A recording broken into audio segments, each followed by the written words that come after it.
Selamat siang, pada kesempatan kali ini saya Menes Stefansyah akan mempresentasikan hasil review jurnal yang berjudul Teori Sematik dalam Perekayasaan Pelaporan Keuangan. Identitas jurnal, judul, teori sematik dan relevansinya dalam pelaporan keuangan.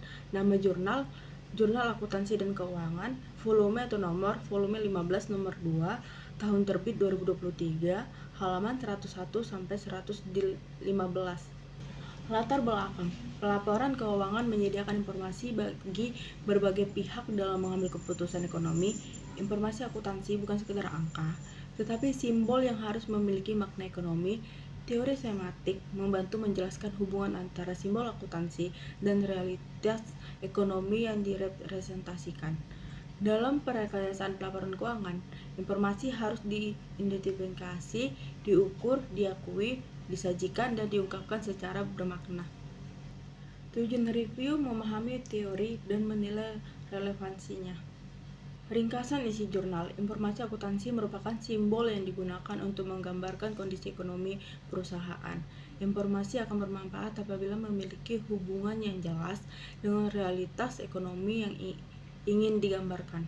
Aset, liabilitas, pendapatan, dan beban harus disajikan dengan makna yang dapat dipahami pengguna laporan keuangan.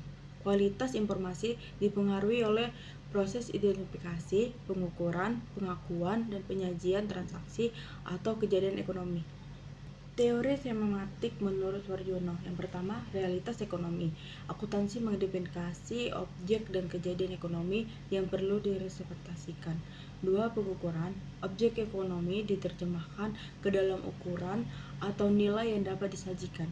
Ketiga, komunikasi. Informasi disajikan dan diungkapkan agar bermakna bagi pengguna pelaporan keuangan. Hubungan dengan perekayasaan pelaporan keuangan. Yang pertama, identifikasi, menentukan kejadian atau objek ekonomi. 2. Pengukuran, menentukan dasar dan nilai pengukuran. Ketiga, pengakuan, menentukan kapan informasi masuk ke laporan. Keempat, penyajian, menyusun informasi secara sistematis. Kelima, pengungkapan, memberikan penjelasan yang relevan. Analisis dan pembahasan. Informasi akuntansi harus mempresentasikan kondisi ekonomi. Kelebihan dan kekurangan. Kelebihan yang pertama, menjelaskan pentingnya makna informasi akuntansi. Yang kedua, menghubungkan informasi dengan realitas ekonomi. Yang ketiga, relevan dengan tujuan pelaporan keuangan. Yang keempat, membantu memahami dasar teori akuntansi. Adapun kekurangan, yang pertama itu konsep teori dapat terasa abstrak. Yang kedua, contoh kasus nyata dapat memperjelas pembahasan. Ketiga, hubungan teori dengan standar akuntansi dapat diperdalam.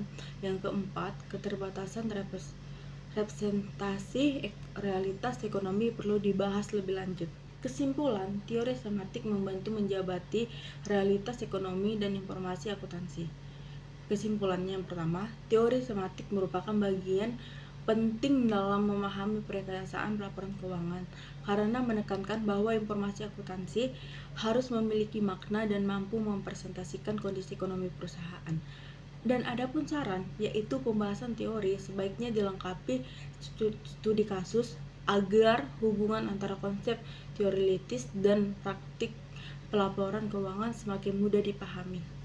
Sekian review jurnal dari saya, terima kasih.